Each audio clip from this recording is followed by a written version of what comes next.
하나님은 고린도서 12장 31절에 너희는 더 큰 은사를 사모하라. 내가 또한 가장 좋은 길을 너희에게 보이라 하셨습니다. 성령으로 세례 받아 거듭나지 아니하면 밤낮 악인의 길을 가지고 인생을 살아갈 수밖에 없습니다. 지혜로운 것 같으나 어리석어서 밤낮으로 노력하여 얻은 것이 바람에 나는 기업뿐인 인생이 될 수밖에 없습니다. 성령이 세례를 받으면 은사를 상으로 받습니다. 은사는 사람의 힘과 노력을 뛰어넘는 능력을 의미합니다.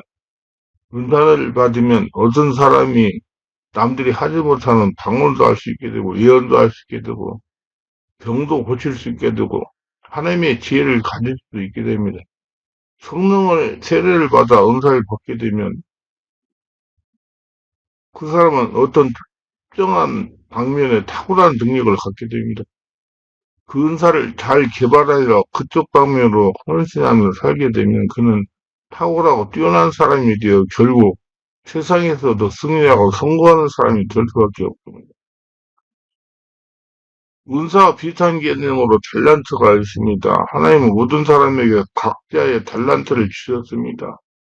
탤런트도 일종의 날때부터 타고나는 뛰어난 어떤 방면의 능력입니다. 일종의 소리를 재는 것 같은 개념입니다. 넓은 의미에서 은사입니다.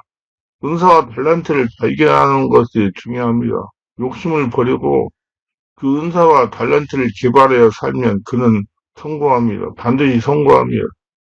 남이 쫓아올 수 없는 능력이 그에게 있기 때문입니다. 그러나 우리는 학교와 전공과 직업을 택할 때 대개 은사를 생각하지 않습니다. 사람들은 일반적으로 은사를 쫓아 직업을 선택하지 않고 연봉을 쫓아 직업을 선택합니다. 이때부터 우리 인생이 꼬이기 시작하고 우리 자녀들이 고생을 하게 되는 겁니다. 마치 몸에 맞지 않는 옷을 입고 평생 살아가는 것 같은 불편함과 답답함이 생겨납니다. 그래서 생겨난 말이 목구멍이 포도청이라는 말이 생겨난 것입니다.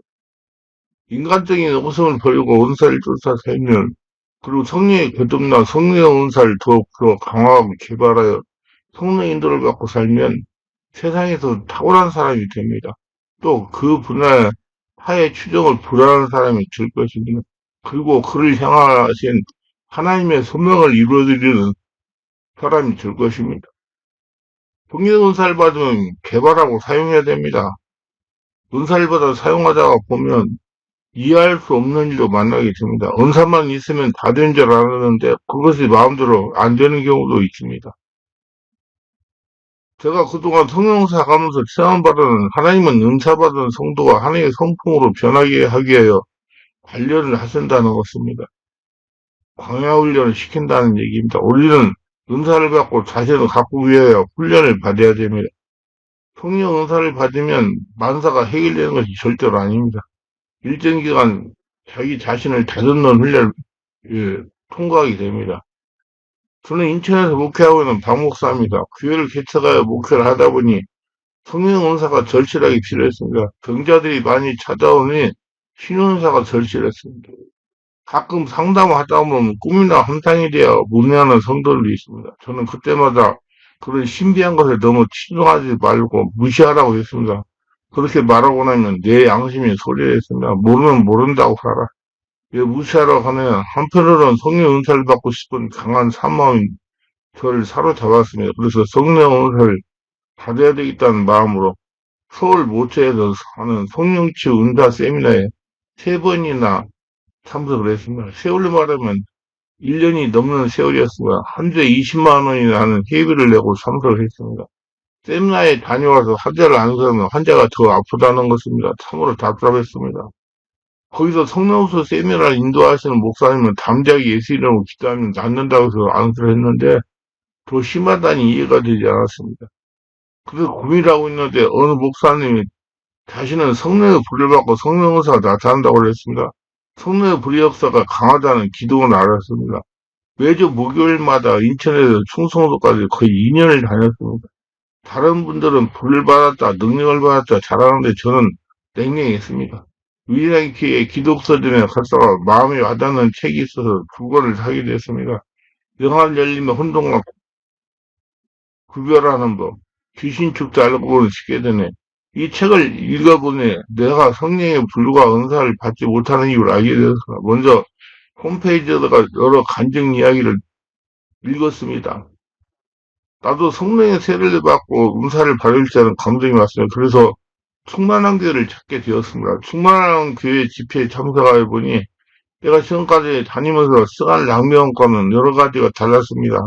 강 목사님이 성령을 체험하고 은사가 나타나게 된 과정을 정리하여 강의를 하고 몇 시간 안수기도를 했습니다. 기도할 때 강 목사님이 안수를 해주셨습니다. 과목도 성령치와 성령 은사에 대해서 매주 다른 과목으로 공부를 할 수 있었습니다. 한마디로 체계적이었습니다. 마음이 열렸습니다. 나도 이제 성령 체험하고 성령 은사를 받아 성도들을 고치고 만들 수 있겠다는 자신이 생겼습니다. 그래서 매주 참석을 하겠다고 마음을 먹고 참석했습니다. 첫날은 그냥 지나갔습니다. 이튿날 말씀을 듣고 기도했습니다. 기도하는데 강 목사님이 오셔서 안수를 하셨습니다. 안수를 하는데 내가 강한 전기에 감전된 것 같아서 손이 찌릿찌릿했습니다. 하도 신기하여 상담을 요청하여 상담을 했습니다. 강 목사님에게 내가 지금까지 성령의 불과 은사를 받으려고 노력한 것을 말씀드렸습니다. 그리고 오늘 안수할 때 왜 손이 찌릿찌릿 하는가 질문했어요. 성령이 장악하는 것을 보증으로 알게 하는 것이라고 하셨습니다. 그럼 이렇게 말씀하시는 겁니다. 목사님 지금까지 바르게 알고 행하지 못해요. 성령의 불과 은사를 받지 못했다는 겁니다. 불은 밖에서 받는 것이 아니고 사람의 영 안에 있는 성령으로부터 불이 나와야 된다는 것입니다. 왜 내가 그동안 불이 받지 못했냐 하면 밖에서 불을 받으려고 밖에만 관심을 줘서 속사람 내면 세계가 치유되자 불을 받지 못한 것이라는 겁니다. 앞으로 마음을 열고 기도하여 속에서 불이 나오게 하라는 것입니다. 그러면서 이렇게 말씀하셨습니다. 성령의 불과 은사를 받으려면 첫째 조건과 상태는 여러 가지가 있지만 첫째 의지를 발동해야 됩니다. 쉽게 말해서 사모함이 있어야 됩니다. 사모함으로 의지를 발동하여 성령 세례 받는 것이 제1 원리요. 그 다음 말씀과 성령으로 내적 취하는 것 제2 원리요. 그 다음 귀신 축방이 제3 원리입니다. 이렇게 해야 성령이 자신을 장악해감으로 생각이 바뀌고 마음이 감동되어 믿음이 생겨서 본인의 의지가 발동되어 몸이 움직여지고 행동으로 옮기는 과정을 거쳐야 됩니다. 그래야 성령의 불을 받고 성령 의사가 나타나는 겁니다. 목사님은 사모하시니까 얼마 있지 않으면 성령의 강한 불과 역사를 체험할 것입니다. 그렇게 말씀하셨습니다. 내가 성령의 불과 성령 은사를 받으려고 몇 년을 투자했는데 이제 결실이 나타나고라 속으로 감사했습니다. 둘째 날은 거기 지나갔습니다. 3일 되는 날이었어요. 말씀을 마치고 산송을 계속해서 부르는데 여기저기서 소리를 지르고 흐느끼면서 울부짖었습니다. 저 역시도 몸을 가지 못할 정도로 몸이 앞뒤로 흔들렸습니다. 가슴이 답답해졌습니다. 가슴이 답답해지니 속에서 불덩어리가 올라오는 느낌을 받았습니다. 눈에서는 계속 눈물을 흘려서 양골에 흘려내렸습니다. 그러면서 울음이 속에서 나왔습니다. 그 울음을 참지 못하고 울었습니다. 나도 모르게 막 진동을 하면서 소리를 질렀습니다. 온몸이 불덩이가 되었습니다. 막 의자에서 뛰면서 기도했습니다. 그러자 강효세 목사님이 오셔서 안수를 해주셨습니다. 안수를 하면서 더 강하게 역사에 주옵소서라고 기도하니까 그만 내가 절대할 수 없는 강한 진동이 일어났습니다. 의자에서 떨어졌습니다. 내 속에서 방언이 터져 나왔습니다. 그러면서 온몸이 뒤틀리기 시작했습니다. 그래서 몸이 정말 뜨거웠습니다. 정말 내가 감당할 수 없었습니다. 몸이 뒤틀리면서 속에서 개성이 계속 나왔습니다. 이상한 소리가 막 나왔습니다. 내 사례가 머리 위로 올라오면서 발작을 했습니다.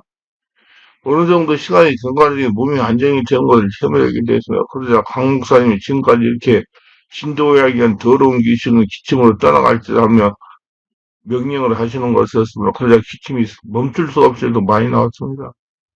강 목사님이 영의톤 받고 있는 이 더러운 귀신은 기침으로 시원하게 떠날지어다 하면서 선포를 하니까 기침이 사정없이 나왔습니다. 그러면 내 속에서 허허허 하하하 허허허 하면서 가슴에 무엇이 빠져나가는 체험이 했습니다. 가슴이 뻥 뚫리는 체험을 했습니다. 그러면서 목사님이 마음에 있는 상처 붙은 더러운 귀신은 떠나갈지어다 명령을 하실 때 막 이상한 소리를 하면서 귀신들이 떠나갔습니다.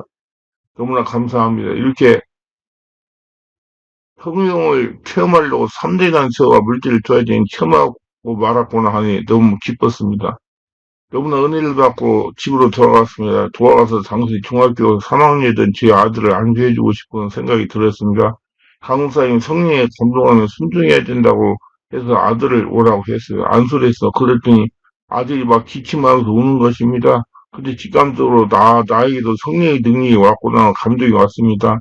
아들을 안수하여 진정이 될 때까지 기도를 해주었습니다. 끝나고 나니 아들이 하는 말이 가슴이 시원하다는 겁니다. 목소리가 저절로 커진다는 겁니다. 참으로 감사했습니다. 그래서 넷째 날에 상당한 감사한 걸 했습니다. 매주 다른 과목을 배우고 성령의 권능이 나타나니 시간이 아깝지 않았습니다. 성도들이 아프다고 해서 안수하면 그 자리에서 질병이 치유됐습니다. 상담을 해달라고 하면 상세하게 상담을 해줄 수가 있게 되었으나 충만한 게서 뇌책치유, 가게치유, 신유, 가난 정사, 인간문제 치유, 성명치유, 뼈신경치유, 예언, 하나님 음성 듣기 등등 24과목을 배워서 내 것으로 만들었습니다. 교재도 다 있기 때문에 교재를 보면서 내 것으로 만들었습니다. 이제 어떤 환자가 어떤 문제를 가지고 찾아오도 자신있게 상담하고 치유할 수 있게 되었습니다. 내 안에 상처가 치유되어 성격도 유순하게 변했습니다. 그러니 사모가 굉장히 좋아합니다. 여기저기 친구들이 사모에게 알려서 목사님들을 충만하게 보냈습니다. 충만하게 다녀오고 나서 교회가 성장했습니다. 충만하게서 약 6개월간 은혜받고 배로 부흥했습니다. 교회를 개척하시는 분들은 잘 아시겠지만 작은 교회는 모두 자신의 문제 해결받으려는 성도가 대다수입니다. 우리 교회에 와서 문제를 해결받고 지병을 치유받고 상처 치유받으니 소문을 내서 사람들이 모여들었습니다. 무엇보다도 제가 영적으로 변화되어 감사합니다. 저희 사모함을 만족하게 해주고 성령의 권능과 은혜를 주신 하나님께 감사드립니다. 하나님은 이렇게 사모함 영혼에게 만족함을 주십니다. 기도합니다. 오늘 또 저의 설교를 끝까지 시청하신 분들 축복하소서. 구독과 알람 서 공유하신 분들 축복하시고 성령 세례받고 순모받아 사모하는 성령 은사를 받아서 하나님께 크게 쓰임받으며 영광 돌리게 하여 주옵소서. 예수님 이름으로 기도합니다. 아멘.